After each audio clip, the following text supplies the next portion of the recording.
Beaucoup poursuivent la richesse. Mais une des plus grandes richesses qu'une personne puisse avoir, c'est sa santé. Changeons de mentalité afin de changer nos vies. En fait, on peut avoir des millions et des millions de dollars. On peut avoir de l'argent qui coule partout. Puisque aujourd'hui, malheureusement, les gens ne cherchent plus que l'argent, la richesse, au lieu de chercher les valeurs. On peut avoir toutes les finances que l'on veut. Mais tant que on est malade, tant qu'on n'est pas en bonne santé, tout cela ne va nous servir à rien du tout. Parce qu'on sera l'homme le plus malheureux du monde. Parce qu'on n'est pas en bonne santé. L'une des plus grandes richesses du monde, c'est déjà être en bonne santé. Être en bonne santé physiquement, être en bonne santé moralement, être en bonne santé spirituellement. Une question. Il t'est déjà arrivé d'avoir un compte bancaire assez intéressant, mais subitement, tu as de la fièvre. Tu as mal à la tête, mal à l'estomac, tu ne te sens pas bien, tu es allongé. En fait, ce qui se passe pendant ce moment, c'est que tu oublies tout le reste.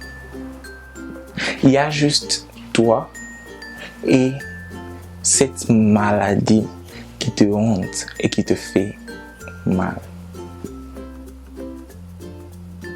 Beaucoup de personnes ont du mal à réaliser que leur santé est importante.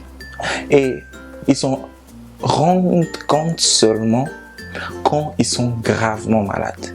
Il y a même certaines personnes qui font c'est quand ils tombent malades, au lieu de trouver des précautions, au lieu même de prévoir, au lieu même d'agir en conséquence pour ne pas tomber malade, ils attendent de tomber malade, d'attendre un moment pour voir si la maladie va évoluer ou pas, avant d'aller voir un médecin ou avant de prendre des médicaments.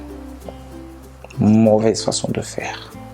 En fait, la bonne façon de faire, c'est plutôt, au lieu d'attendre que la maladie vienne, être préventif, se préserver déjà. Comment se préserver? En restant loin de la saleté. Comment se préserver? En mangeant bien. Quand je dis manger bien, je parle principalement des légumes. Je ne demande pas de devenir végétarien du coup, mais de faire en sorte que notre alimentation soit faite de légumes. Ça, c'est un peu de concombre, juste pour vous montrer et vous donner une idée. Donc, notre santé est très importante, mais il n'y a pas que la santé physique, il y a aussi la santé morale. Notre santé morale, c'est ce qui nous rappelle que on doit avoir des réserves, on doit agir comme il se doit, on doit agir, vivre noblement. On doit bien agir, que ce soit en face des partenaires, que ce soit en face des amis, que ce soit en face des enfants. Savoir comment réagir, comment agir en face des enfants n'est pas par exemple les exposer aux conversations des grandes personnes, comment agir en face des amis, comment agir en face des partenaires, des gens avec qui on travaille. Quand on a un certain équilibre, une santé mentale, une santé physique, on doit aussi penser à notre santé spirituelle. Évidemment, ce qui se passe, c'est que généralement, les trois sont liés. Santé spirituelle, ça dépend. Certains vont méditer, certains vont prier. Mais l'essentiel, c'est savoir qu'il y a quelqu'un de plus grand que nous et garder contact. Faire de son mieux pour regarder vers le haut et surtout être reconnaissant. Comme je l'ai dit dans mes vidéos passées, pour être reconnaissant, c'est facile. Je suis convaincu que personne ne peut respirer profondément sans éprouver ce sentiment de gratitude.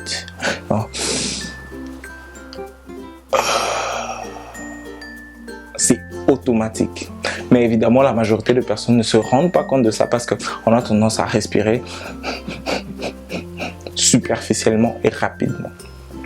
Donc, aujourd'hui, le conseil encore, c'est prenez quelques légumes, pensez à votre santé physique et à votre santé morale. Pensez à votre santé spirituelle aussi.